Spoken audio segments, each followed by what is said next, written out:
দূরিল্লাহি কাশিফা লাইসা লাহা মিন দূরিল্লাহি কাশিফা। বলতেছেন তোমরা আমাদেরকে আমলটা করাও।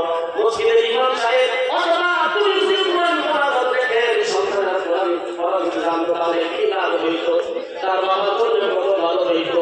বলতেছেন বুজুর্গ আমরা তো কোরআন পড়া জানি না, বলতেছেন মসজিদের ইমাম সাহেবকে বলবা এই আয়াতটা 1001 বার পড়ে 100 পানির মধ্যে যাতে ফু দিয়া ওই পানিটা যাতে কিছুদিন পান করায়।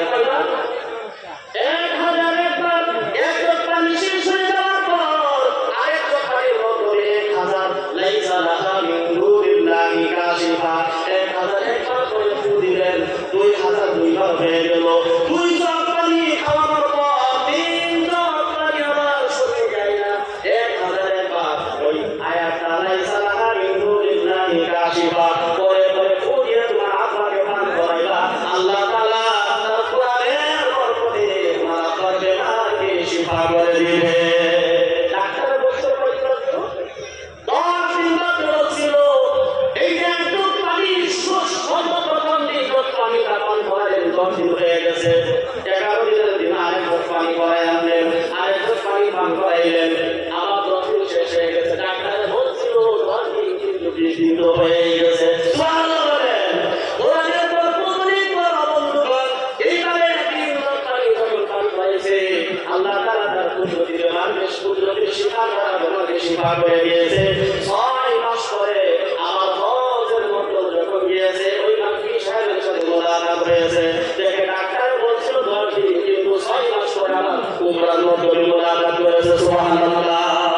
কোরআন বান্দার জন্য বহুত বড় সম্পদ। সূরা 29 পারার মধ্যে আল্লাহ তাআলা তাবারাকাল্লাযী বিয়াদিহিল মুলকু ওয়া হুয়া আলা কুল্লি শাইইন কাদির। হযরত ইবনে আব্বাস রাদিয়াল্লাহু আনহু বলেন একজন সাহাবী বলতেছেন বন্ধুকে বলতেছেন সাহাবী আমার শুনো আল্লাহর নবী সাল্লাল্লাহু আলাইহি ওয়াসাল্লাম একটি সুসংবাদ আমাদেরকে দিয়ে গেছেন। বলে সুসংবাদ তাড়াতাড়ি বলো। বলে এই যে সূরা 29 নম্বর পারার মধ্যে আগে আমি ইনশাআল্লাহ জানা দিবেন 100 500 টা বা 1500 সাল দেওয়ার বা 80 সাল দিবেন। হ্যাঁ আমি ইনশাআল্লাহ বলবো নসিহত করি আমাদের দৃষ্টিতে ইনশাআল্লাহ দেখবেন 100 বছর ধরে সূরার মধ্যে একটি সূরা 29 নম্বর পারার মধ্যে এই সূরার নাম রয়েছে সূরা মুলক। কয়জন জানেন এই সূরার নামটা? কয়জনের আমরা তো দেখি এই সূরা মুলক 29 নম্বর পারাতে আছে।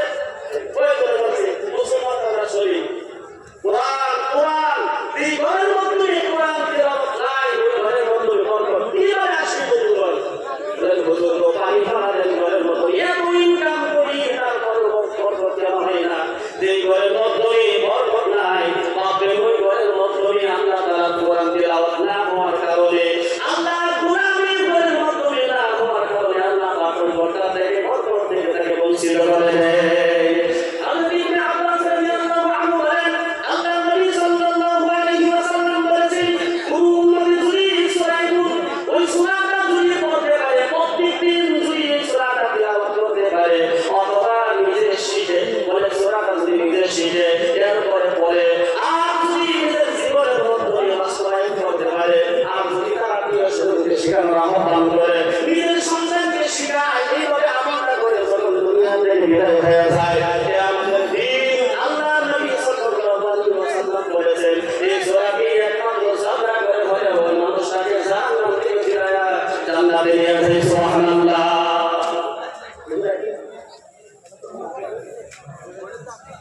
সুবহানাল্লাহ ওয়ালহামদুলিল্লাহ লা ইলাহা ইল্লাল্লাহ। ইনশাআল্লাহ ওয়াদা করেন আজ থেকে মৃত্যু পর্যন্ত যদি লাইসা আসি ইনশাআল্লাহ কোরআনটা শিখার চেষ্টা করব মুসলমান হিসাবে। কে কে শিখবেন দুই হাত তুলে দেখান আল্লাহকে। নারে তাকবীর। কোরআন কোরআন কোরআনের অনুষ্ঠানে কোরআনের মাদ্রাসা বন্ধুরা কোরআন এত বড় কিতাব আর এই কোরআন আমরা মুসলমান পড়বার জানি না। দুঃখের ব্যাপার যে বলছি কিভাবে জানে আপনারা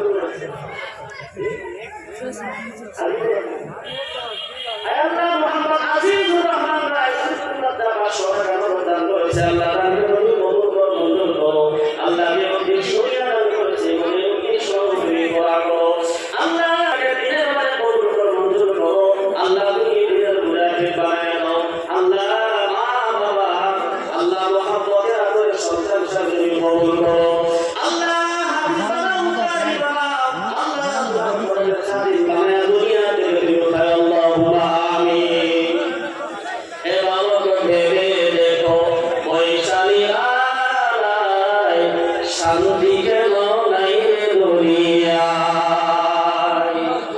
হে বালক ভেবে দেখো বৈশালী আলায় শান্তি কেন নাই রে দুনিয়ায় দেখেন ওই যে কথাগুলো তার পরিবর্তনে তাই জানে যে প্রত্যেকটা কথার মধ্যে যুক্তি সংগঠন আছে বন্ধুগণ দুনিয়ার মধ্যে শান্তি আমরা কেন পাই না বন্ধুগণ কেন পাই না শান্তি না পাওয়ার কিছু কারণ আছে আমরা নামাজ পড়ি না আমরা শরীয়ত মানি না আমরা কোরআন পড়তে জানি না আমাদের অন্তরের মধ্যে রাসূলের মহব্বত নাই সুন্নতের উপর আমল নাই আমরা মুসলমান আছি শুধুমাত্র গোড়া গাইতে কাজে নাম লেখা মুসলমান আব্দুর রহমান আব্দুল মুতালিব আনারুল ইসলাম খায়রুল ইসলাম মান কার্ডের মাধ্যমে ভোটার কার্ডের মাধ্যমে কিন্তু বন্ধুগণ আল্লাহ পাকের ইচ্ছার মাধ্যমে মুসলমান প্রয়োজন আছে একটু নিজে চিন্তা করুন তো আমাদের মুসলমান এইভাবে দুনিয়াতে দাঁড়িয়ে আছি আমরা শুধুমাত্র নামাজ মুসলমান নামাজ পড়ি দেখেন বিষয়টা বন্ধুগণ কাফিরদের উপরে আল্লাহ তাআলা কত নারাজ আল্লাহ তাআলা বলে বলেছেন ওয়ালা আসহাবুন নারি আসহাবাল জান্নাতি আন আফিদু আলাইনা মিনাল মা আও মিম্মা রাযাকাকুমুল্লাহ একটু জোরে বলুন আল্লাহু আকবার এখন আল্লাহ তাআলা কেমন নারাজ হয় যারা কোরআনকে অস্বীকার করেছে দুনিয়ার মধ্যে মুসলমান আছে যারা কোরআন মানে না দিনকে দিন করে মানে না বলে বলে এমনি সহি মিলে কিন্তু বন্ধুরা দুনিয়ার মধ্যে যত জাতি আছে কোন জাতি তো মৃত্যুকে অস্বীকার করতে পারে না আল্লাহ ফজল হক সাহেব 500 টাকা নগদ দান করেছে আল্লাহ তুমি কবুল করো মঞ্জুর করো আল্লাহ যে হাতে দান করেছে তার হাতে কবুল করো হাতের মাঝে বরকত দান করো আল্লাহুম্মা আমিন বলতেছিলাম যারা কুফার কাফির তাদের উপরে আল্লাহ তাআলা কতটুক নারাজ জান্নাতীরা যখন জাহান্নামীদের সাথে কথাবার্তা বলবে ওয়ানাদা আসহাবুন নারি আসহাবাল জান্নাহ জাহান্নামীরা বলবে ভাইরে ও তোমার দুনিয়ার মধ্যে তো একসাথে চলতাম তুমি জান্নাতি হয়ে গেলা আমি জাহান্নামী হয়ে গেলাম বাইরে দুনিয়ার মধ্যে থাকতে গিয়া এক নফসা উসুরি কিনছো আমাকে আদা দিছো তুমি আদা খাইছো বাড়ির মধ্যে ভালো খানা বানাইলে তুমি আমাকে দাওয়াত করেছো আমি আমার ঘরে তোমাকে দাওয়াত করেছি আজকে তুমি জান্নাতি জাহান্নামী হয়ে গেলাম বাইরে তোমার জান্নাতের মধ্যে নিয়ামতের কোনো রক্ষা নাই কিন্তু জাহান্নামের আযাবের মধ্যে পড়ে কলিজাটা শুকায়া যাইতাছে পানির পিপাসে কলিজা শুকায়া যাইতাছে তুমি আমার বন্ধু ছিলা বন্ধুরে বন্ধু তো বন্ধুর মহব্বত করে বন্ধু সাহায্য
যাবে।